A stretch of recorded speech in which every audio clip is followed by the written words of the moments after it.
घर क्या, अच्छा खासा कुरुक्षेत्र का मैदान बना हुआ है। सुबह की ट्रेन से बेटी और दामाद आने वाले हैं और घर देखो कैसे बिखरा हुआ है।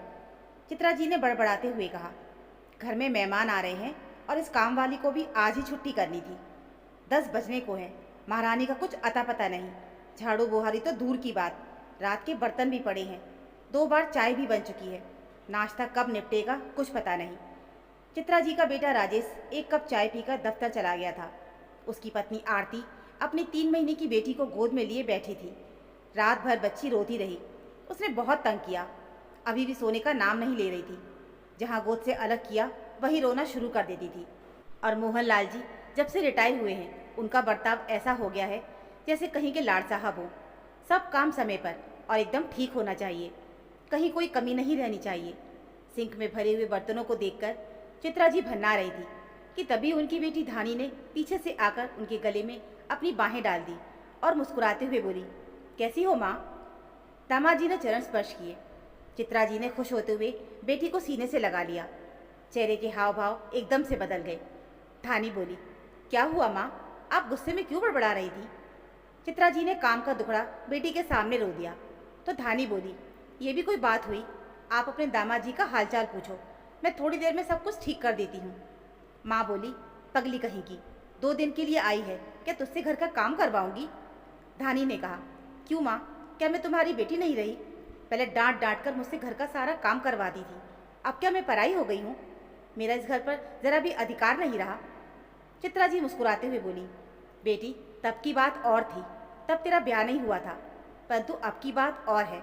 तू अपने ससुराल में सब कुछ करती है ना, यहाँ तू आराम से बैठ, 2 घड़ी मुझसे दुख सुख दुख की बातें कर। धानी जिद करते हुए बोली, नहीं माँ, मैं कुछ नहीं सुनूंगी।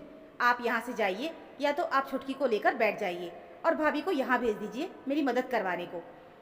चित्रा जी फिर से चिढ़ते हुए बोली, अरे बहू को क्या भेजूँ, उसे तो अपनी बेटी से फुर्सत ही नहीं। जरा सी बच्ची है, पूरा घर सिर पर उठा के रखती है और है भी ऐसी कि दूसरों के पास जाते ही रोने लगती है। रोता बच्चा किसे अच्छा लगता है? धानी को माँ की बात में कुछ गहराई का एहसास हुआ, कहीं कुछ गड़बड़ सी लगी, पर उसने कुरेदना ठीक नहीं समझा। वो भी किसी के घर की बहू है और उसे भी अपनी सास से निपटना पड़ता है। तालमेल बिठाने के लिए किसी न किसी को तो झुकना ही पड़ता है, बिना समझौते के काम नहीं चलता।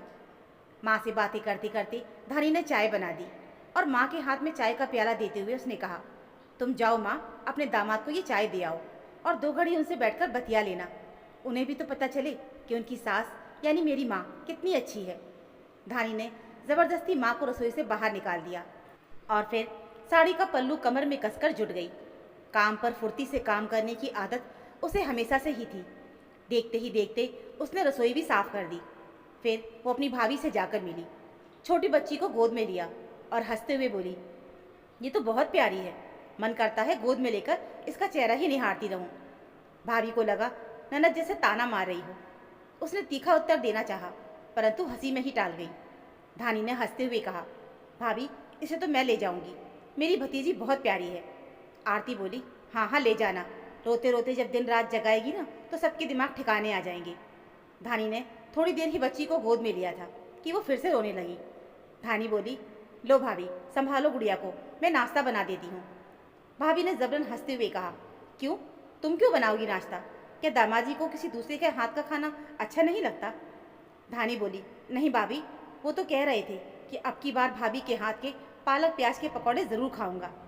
भाभी ने तुरंत ही गुड़िया को धानी की गोद में दे दिया और बोली, मैं अभी नाश्ता तैयार कर देती हूँ, तुम ज़रा इसे लेकर बैठो, मैं झटपट से नाश्ता बना दूंगी।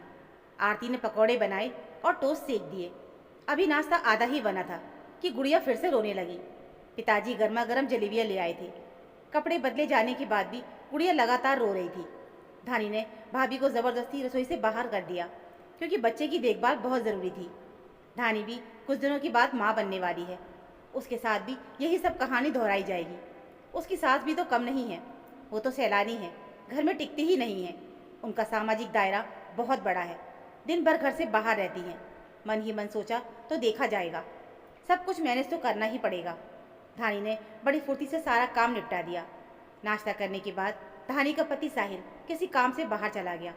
धानी ने तुरंत ही झाड़ू उठा ली सोचा पति के वापस आने से पहले ही सारा घर साफ सुथरा कर देगी।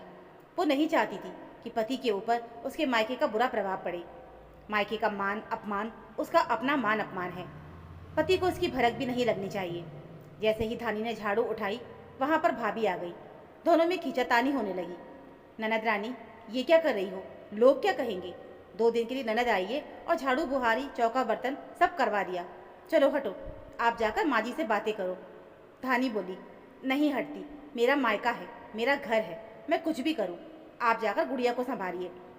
भाभी बोली, आप तो 2 दिन बाद चली जाओगी, पर मुझे तो यहाँ जीवन गुजारना है। आपके चली जाने के बाद माँ जी मुझे बहुत सुनाएंगी।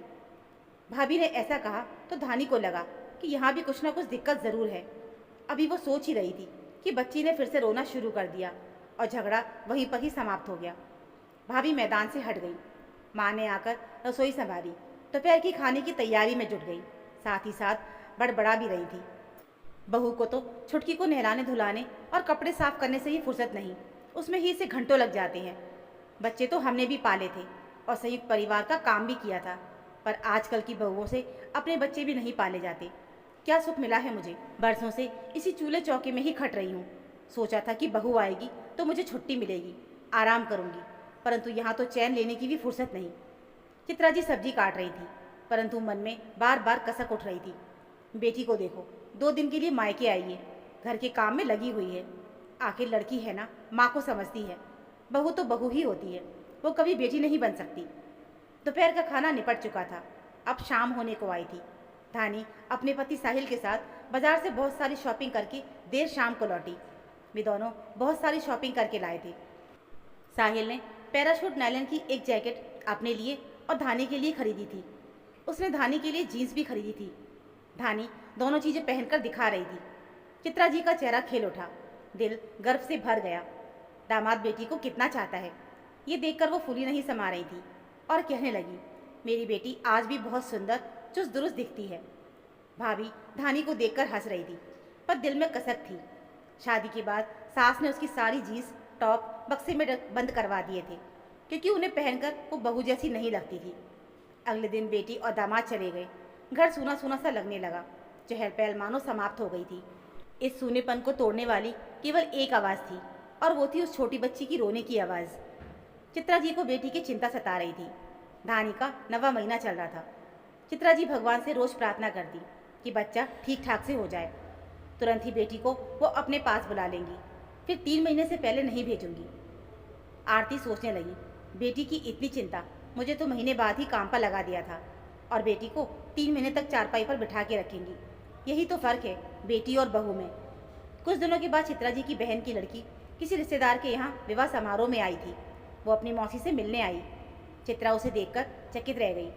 हाल चाल पूछने के बाद वो बोली, मौसी, भाभी कहाँ हैं? और आपकी प्यारी सी पोती, सुना है बहुत सुंदर है। मैं तो अपनी भांजी को देखने आई हूँ। चित्रा जी बोली, अरे बैठ तो सही, सब देख लेना।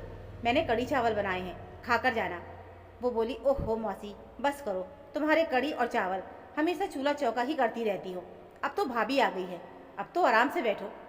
चित्रा जी ने गहरी सांस लेकर कहा, आराम करना बिटिया, काम तो जीवन में अंतिम सांस तक करना ही है। वो बोली, मौसी जी बात तो सही है, आपको धानी दीदी की बहुत याद आती होगी। सच में वो कितनी फुर्ती से सारा काम करती थी, आपको उनकी बहुत याद आती होगी। चित्रा जी ने गहरी सांस ली और बोली, हाँ बेटिया, अब फर्क तो होता ही है बहू और बेटी में। आरती सबको सुन रही थी, उसके दिल पर गहरी चोट सी लगी। क्यों फर्क होता है बहू और बेटी में? आरती का दिल कह रहा था कि सास से साफ साफ शब्दों में कह दे, बेटी की रट ना लगाएं, पर ऐसा कहने से उन्हें अच्छा नहीं लगेगा। आरती को एक तरकीब सूझी, परिणाम कुछ भी हो सकता था। उसने खतरा उठा लिया। अगले सप्ताह होली का त्यौहार था। जीन्स और टॉप पहनकर, हाथों में गुलाल लेकर वो सास के गले में झूल गई। गालों पर गुलाल लगाते हुए होली की शुभकामनाएं दी तो चित्रा जी चौंक गई। बहू उनकी बेटी धानी की तरह उनके गले में झूल गई थी। हो हल्ला शुरू हो गया। शोर सुनकर मोहन लाल जी बाहर निकले तो सास बहू की जुगलबंदी देखकर हंसने लगे। इससे पहले कुछ और हंगामा खड़ा होता, आरती ने किचन में जाकर बड़ी फुर्ती से सारा काम निपटा दिया। कचौड़ी, दही बड़े, गर्मा गर्म नाश्ता तैयार था। बर्तन भी तुरंत साफ करके रख दिए थे। चित्रा जी मजबूरी में पोती को लेकर बैठी हुई थी। आज तो वो रो भी नहीं रही थी, बिल्कुल चुप थी। लगता था कि वो भी इस षड्यंत्र में शामिल है। मोहनलाल जी ने आवाज़ लगाई, बहू जरा एक दही बड़ा और देना, बहुत अच्छे बने हैं। रसोई से आवाज़ आई, यहाँ कोई बहू बहू नहीं है बाबूजी। मोहनलाल जी हंसकर बोले, अच्छा आरती बेटी, एक दही बड़ा और देना, बहुत अच्छे बने हैं। और सब लोग हंसने लगे। दादी की गोद में छुटकी रो नहीं रही थी, बल्कि मुस्कुरा रही थी। तो दोस्तों, ये थी हमारी आज की कहानी। उम्मीद है आपको ये कहानी ज़रूर पसंद आई होगी। कहानी अच्छी लगी हो तो प्लीज़ वीडियो को लाइक और चैनल को सब्सक्राइब ज़रूर कर लीजिएगा। मिलते हैं फिर एक और नई कहानी के साथ।